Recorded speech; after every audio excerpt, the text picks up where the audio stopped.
बता रहे हैं माया मुग्ध जीव के एक सोपान ना देखाइले तेनी कोनो कर्म ही भक्ति मंदिरे उठते पारे ना। माया मुग्ध जीव जो हैं उनको एक रास्ता, एक साधन नहीं दिखाने से वह किसी भी प्रकार से वह भक्ति मार्ग में उठ नहीं पाएंगे। इसलिए कर्म आश्रय की यहाँ बता रहे हैं। कर्म का आश्रय क्या वस्तु है उसके विषय में बता रहे हैं। जीवन धारण पूर्वक शरीर व मन द्वारा जहाँ करा जाए यही कर्म। जीवन को यापन करने के लिए, जीवन यापन करने के लिए शरीर और मन के द्वारा जो किया हुआ कर्म है, जो किया जाता है उसी का नाम कर्म है। से कर्म द्वि प्रकार, वही कर्म जो है दो प्रकार का है। क्या? शुभ और अशुभ। एक होता है शुभ कर्म और एक होता है अशुभ कर्म। आजकल तो ऐसा सिस्टम बन गया है कि घर में शुभ कर्म हो रहा है, लिख दिया गया है शुभ विवाह, और अंदर में अशुभ काम चल रहा है। जब अशुभ काम करेंगे तो वहाँ पर शुभ कैसे रह सकता है? इसलिए यहाँ बता रहे हैं कर्म दुई प्रकार का, एक शुभ कर्म और दूसरा अशुभ कर्म। शुभ कर्म द्वारा जीवन शुभ फल लाभ है। शुभ कर्म जब हम करते हैं तो उससे हमारा शुभ फल प्राप्त होता है हमें, और अशुभ कर्म जब हम करते हैं तो उसके परिणाम स्वरूप हमें अशुभ फल मिलते हैं। अशुभ कर्म के पाप व विकर्म बोलते हैं। अशुभ कर्म को पाप या विकर्म बोलते हैं। जो कर्म नहीं करने योग्य है उसको विकर्म बोलते हैं। शुभ कर्मेर अकरण के अकर्म बोले। शुभ कर्म जो करना है उसको नहीं करने से अकर्म बोला जाता है। दुई प्रकार मंद,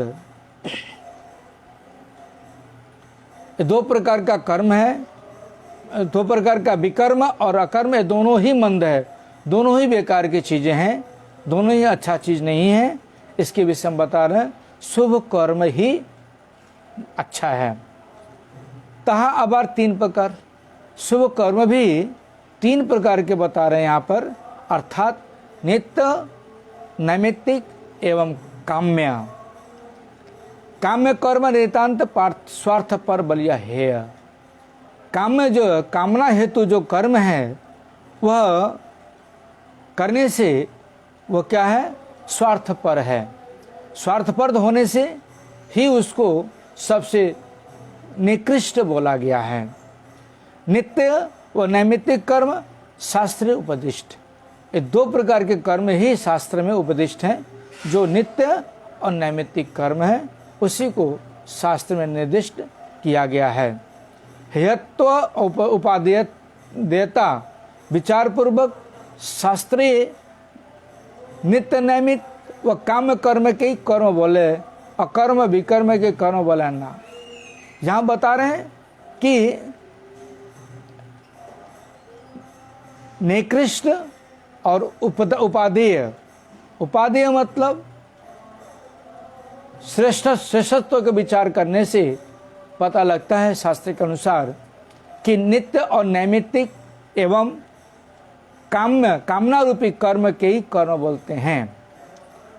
अकर्म और विकर्म कर्म नहीं बोलते। जो अकर्म है और विकर्म है उसको कर्म नहीं बोला जाता।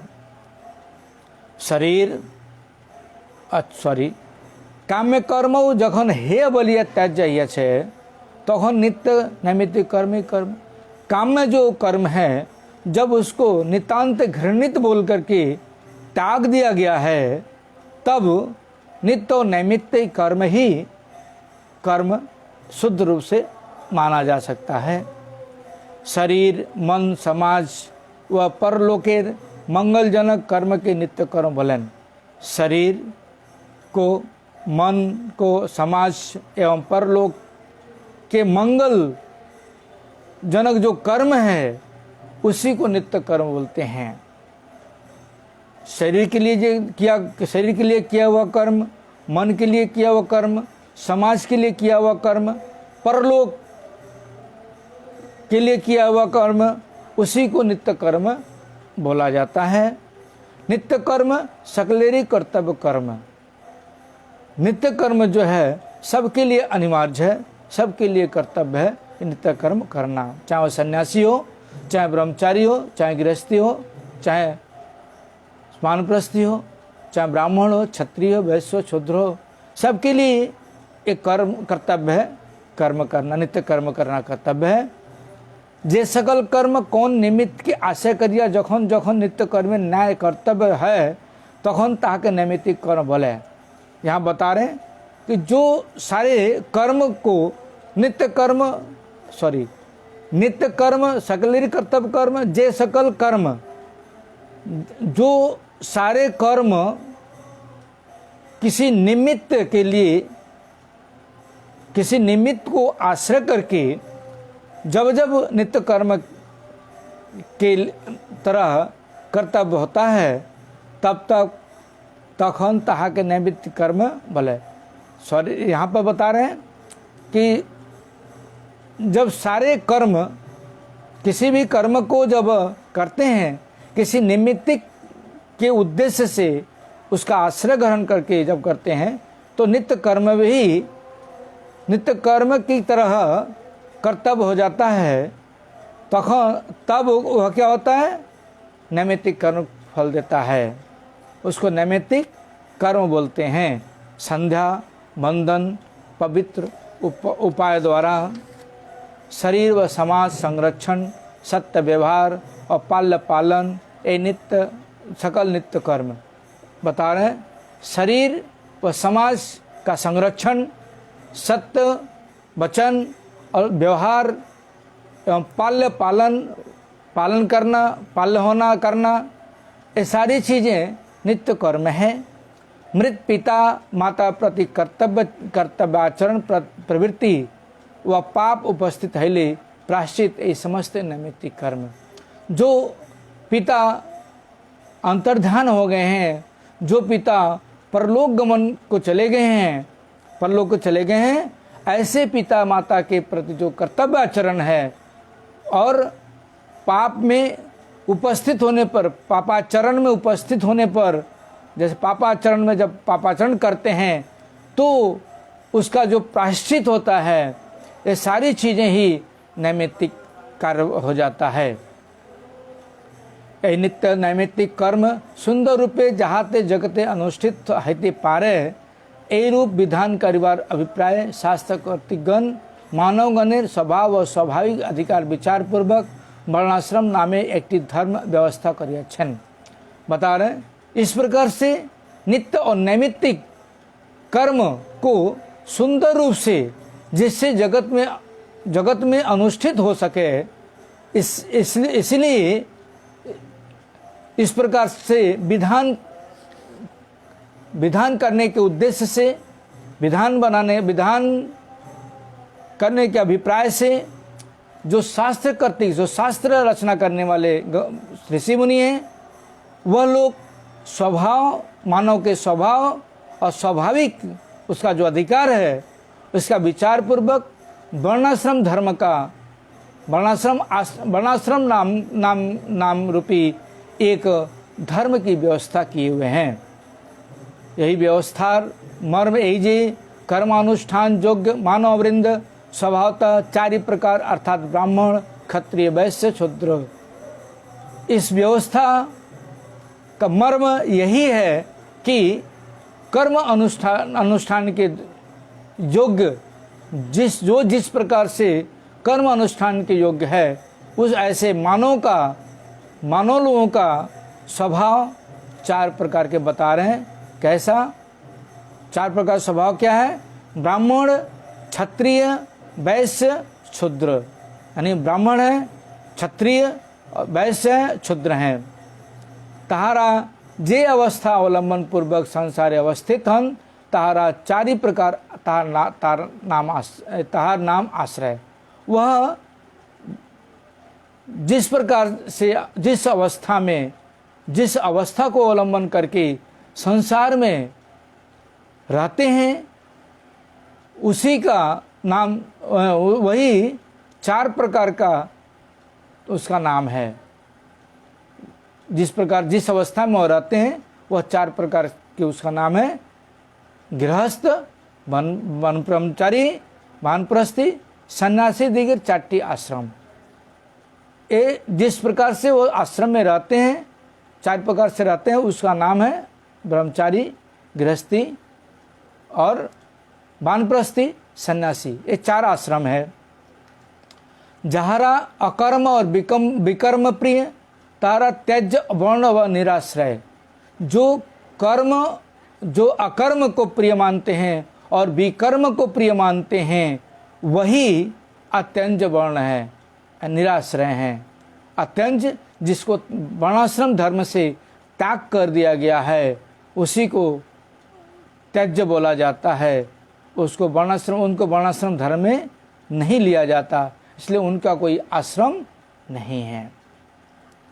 वर्ण सकल स्वभाव, जन्म, क्रिया, लक्षण द्वारा निरूपित है। जो भी वर्ण है, ब्राह्मण, क्षत्रिय, वैश्य, शूद्र, जो भी वर्ण है, वह सारे के सारे स्वभाव, जन्म और क्रिया और लक्षण के द्वारा ही वहाँ पर निरूपित किया जाता है। इसलिए भगवान बोलते हैं चतुर्वर्ण मया सृष्टम गुण कर्म विभाजितम। 4 वर्ण की सृष्टि मैंने ही किया हूँ। किस प्रकार से? उन अपने अपने गुण और कर्म के द्वारा ही वह 4 वर्ण विभाजित होता है।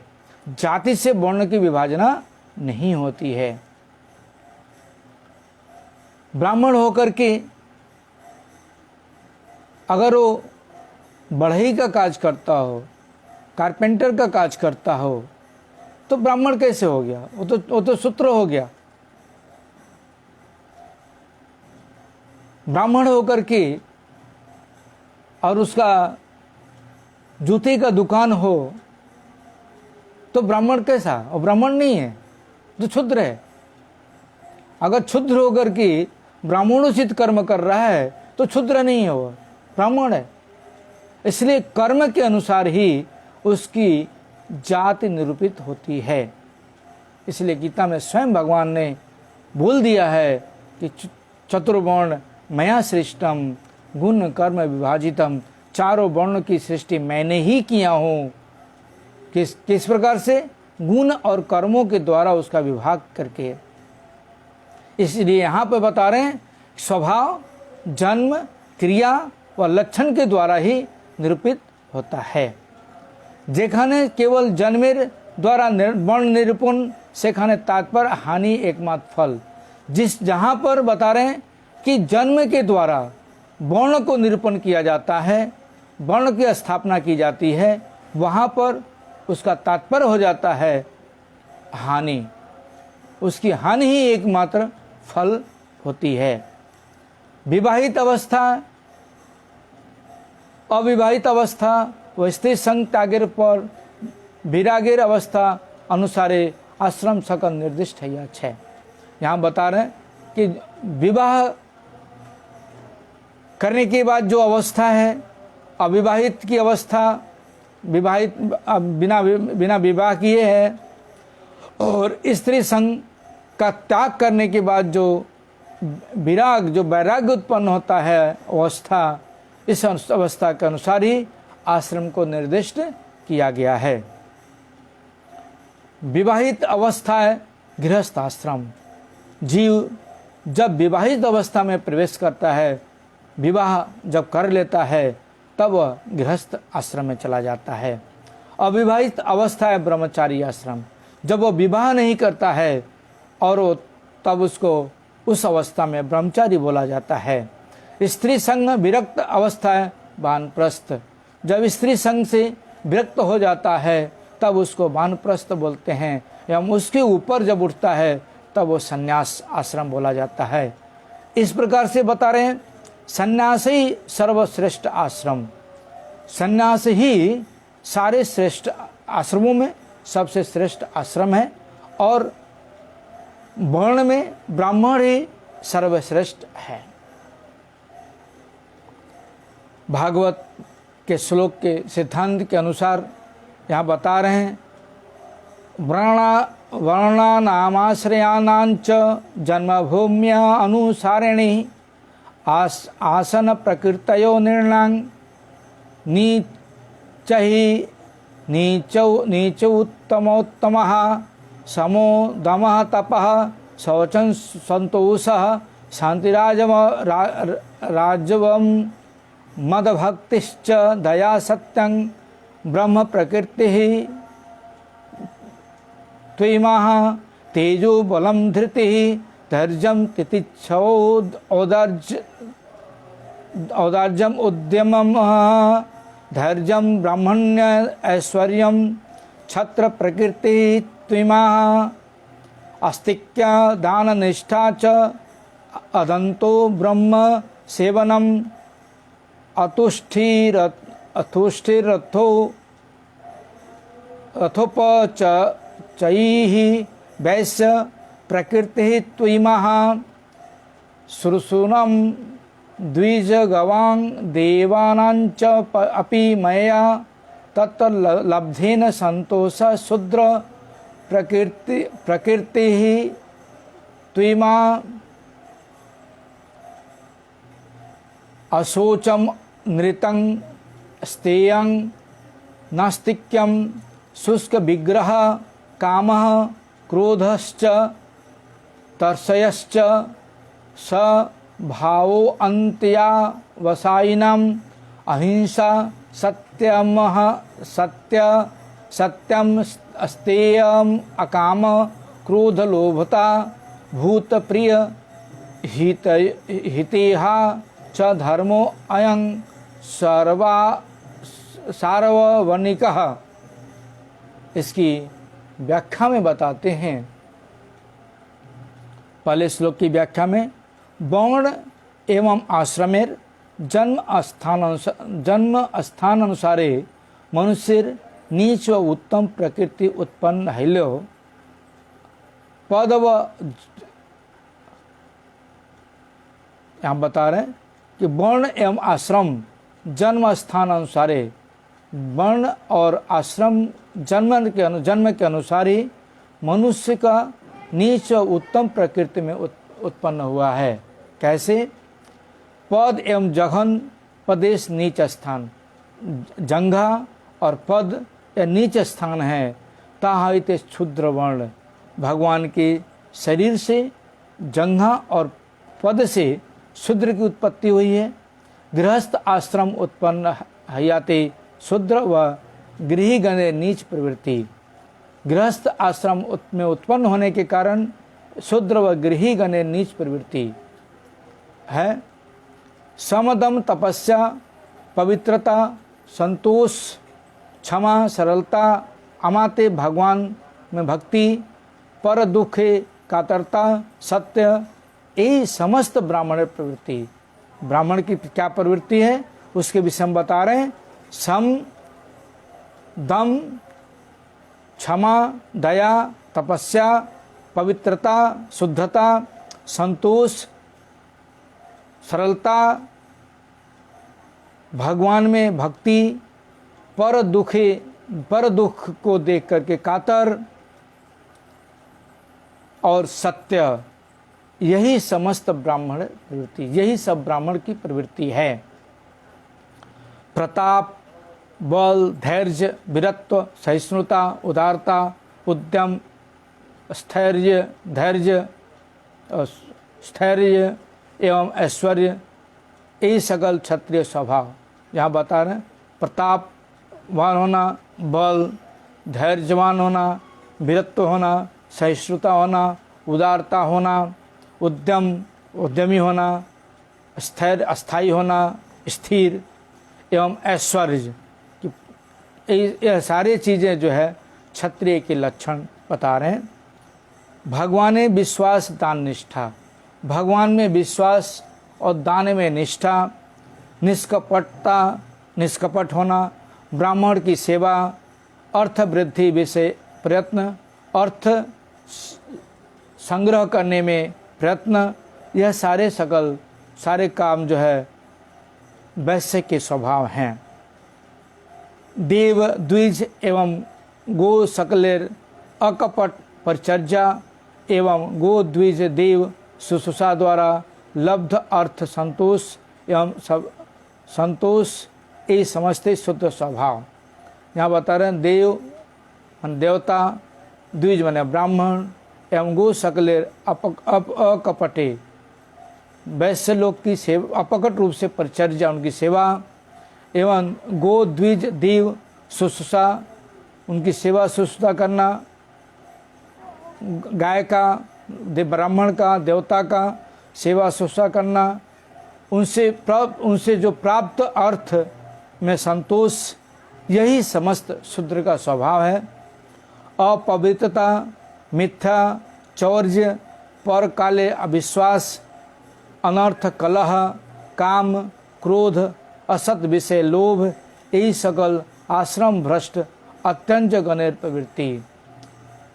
अपवित्रता मतलब शुद्धता जिसके अंदर नहीं है, मिथ्याचारी है, चोरी करने वाला है, पर काले अविश्वास, परलोक में अविश्वास है, अनर्थ में कलह प्रिय, कलह करता है, कामी होगा, क्रोध होगा, असत प्रिय, सत्य प्रिय नहीं है, असत प्रिय होगा, लोभ होगा उसके अंदर। ये सारी जो है कार्य जो आश्रम भ्रष्ट, जो चार आश्रमी हैं उससे जो भ्रष्ट हैं, जिसको अत्यंज बोला जाता है, अत्यंज मतलब जवन कृष्ण वगैरह को बोला जाता है, तो ये लोग का प्रवृत्ति है अहिंसा, सत्य, अचौर्य, काम, क्रोध, लोभ, शून्यता, सर्वजीवेर प्रिय व हित चेष्टा, यह सर्ववर्णीय धर्म। जो चार वर्ण हैं वो चारों वर्णों का धर्म क्या है?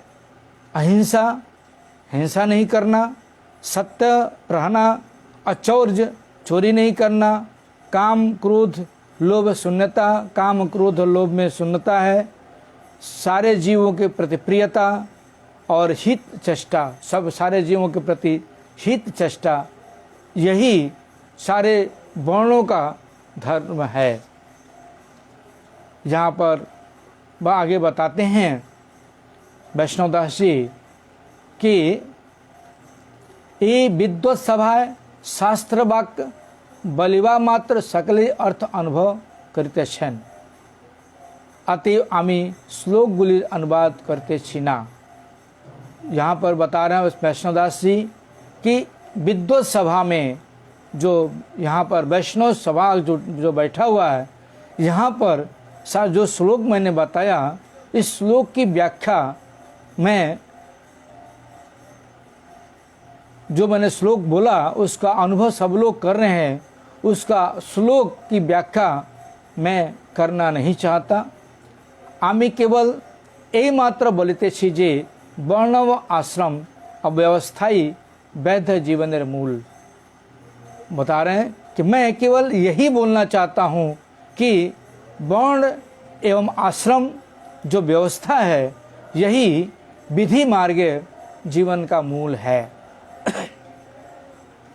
जे देशे जतोदूर वर्णाश्रम व्यवस्थार अभाव से देशे ततोदूर अधार्मिकता प्रबल। बता रहा है जिस देश में जितना दूर वर्णाश्रम व्यवस्था का अभाव है, उस देश में उतना ही दूर अधार्मिकता का प्रबलता है। यानी जहाँ पर वर्णाश्रम धर्म नहीं है, वहाँ पर अधार्मिक स्वभाव वाले व्यक्ति बहुत ज़्यादा हैं, वहाँ पर प्रबल है। एखन विचार जे এই যে कर्ण विचारे जे नित्य व नैमित्तिक शब्द दुईटी व्यवहार है, ताहा की प्रकार। अब बता रहे हैं कि अब विचार करने के योग्य है ये कि कर्म विचार से जो नित्य व नैमित्तिक शब्द दो प्रकार का व्यवहार किया गया है, वह किस प्रकार का है? शास्त्रे निगूढ़ तात्पर्य विचार करिया, शास्त्र में उसका अच्छे से विचार करने से पता चलता है। कर्म संबंधी जो दुईटी शब्द पारमार्थिक भावे व्यवहृत है ना, केवल व्यवहारिक व उपचारिक भावे व्यवहृत है। नित्य धर्म, नित्य कर्म, नित्य सत्य प्रवृत्ति शब्दगुली केवल जीवेर विशुद्ध चिन्ह में अवस्था व्यतीत आर की छुते व्यवहित हिते पारे ना। यहाँ बता रहे हैं कि कर्म संबंध से दो प्रकार की जो शब्द यहाँ बता रहे हैं, परमार्थिक भाव, परमार्थिक रूप से व्यवहारित होता है, व्यवहार किया जाता है, व्यवहार नहीं किया जाता। परमार्थिक रूप से व्यवहार नहीं किया जाता, केवल व्यवहारिक व उपचारिक रूप से व्यवहार होता है। समझ में नहीं आ रहा है कि नहीं आ रहा है? समझ में नहीं आता। यहाँ पे बता रहे हैं कर्म संबंध में, कर्म संबंध से जो दो प्रकार की जो पारमार्थिक शब्द है, दो प्रकार का जो शब्द है कर्म का, यह पारमार्थिक रूप से अगर व्यवहार नहीं किया गया, केवल व्यवहारिक रूप से, सामाजिक रूप से या औपचारिकता करना चाहिए मुझे, इस प्रकार से व्यवहार में लाया जाता है। नित्य कर्म, नित्य धर्म, नित्य कर्म, नित्य सत्य प्रवृत्ति शब्दगुली केवल जीवेर विशुद्ध चिन्ह अवस्था व्यतीत आर की स्वीते व्यवहित होते पारे ना। यहाँ बता रहे हैं यह जो नित्य धर्म है, नित्य कर्म है, नित्य सत्य है, ये सारी जो इत्यादि जो शब्द है, ये सारे शब्द केवल मात्र केवल जीवेर विशुद्ध चिन्मय अवस्था, जीव की विशुद्ध चिन्मय अवस्था को छोड़ करके और कहीं पर भी व्यवहार नहीं हो सकता। तबे जे उपाय विचारे कर्म के लक्ष्य करिया नित्य शब्द प्रयोग करा है, से केवल संसारे नित्य तत्वेर दूर उद्देश्यक बलिया उपाचारिका भावे कर्म के नित्य बोला जाए। यहाँ बता रहे हैं कि जो फिर भी जो उपाय का विचार यहाँ पर किया गया है, कर्म को लक्ष्य करके किया गया है, वह नित्य शब्द प्रयोग में लाया गया है। यानी जो उपाय लक्ष्य करके नित्य शब्द को प्रयोग किया गया है, से केवल संसारे नित्य तत्वेर दूर उद्देश्यक बलिया उपचारिक भावे कर्म के नित्य बोला जाए। यहाँ बता रहे हैं उसको जो नित्य शब्द को जो प्रयोग किया गया है संसार में, उसको यहाँ बता रहे हैं केवल मात्र संसार में नित्य तत्व को दूर करके, नित्य तत्व के नित्य तत्व के दूर करके जो उपदेश दिया गया है, उद्देश्य है, उद्देश्य बोल करके जो उपचारिका है, औपचारिक रूप से जो भाव कर्म, जो कर्म नित्य की बोला जाता है, कर्म कखनी नित्य है ना। ऐसा कर्म औपचारिक भाव से जो कर्म किया जाता है, वह कर्म कभी भी नित्य नहीं होता। कर्म जखन कर्मयोग द्वारा ज्ञान के अनुसंधान करे एवं ज्ञान भक्ति के उद्देश्य करे, तखनी कर्म और ज्ञान औपचारिक भावे नित्य बलिया अभिहित है। यहाँ बता रहे कर्म जब कर्मयोग द्वारा ज्ञान का अनुसंधान, ज्ञान की खोज करता है एवं ज्ञान भक्ति के उद्देश्य से जब कर्म और ज्ञान की औपचारिका, कर्म और ज्ञान की जो औपचारिका है उसको नित्य बल की अभिहित किया गया। जब वो कर्म ज्ञान की खोज करता है, ज्ञान भक्ति के उद्देश्य से जब कर्म करता है तब वह उसको अभिहित किया गया है, उद्देश्य किया गया है।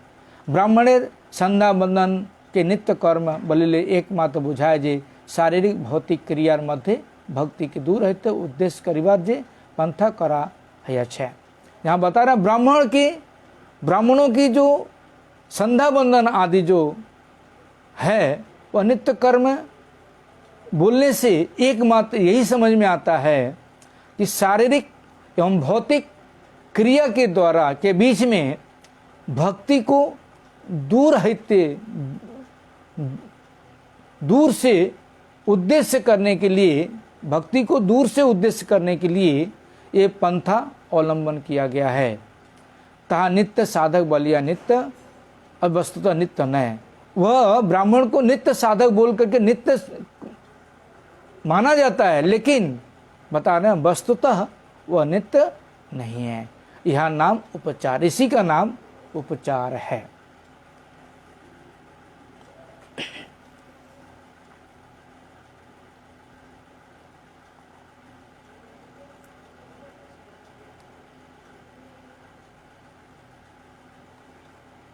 हमें आज माला कर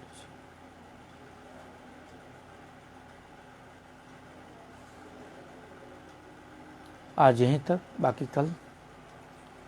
वंशा कल्पतरुवस्य कृपा सिंधुभ्येच्छ पतितानां पावनेभ्यो वैष्णवो नमो नमः। आप लोग शेयर करें, ज़्यादा से ज़्यादा लाइक करें, लोगों को बोलें, अच्छी चीज़ें सुनने को मिलेगा, जिससे अच्छी जानकारियाँ प्राप्त होंगी। जितना ज़्यादा से ज़्यादा शेयर करेंगे उतना ज़्यादा से ज़्यादा अच्छा रहेगा। हरे कृष्ण।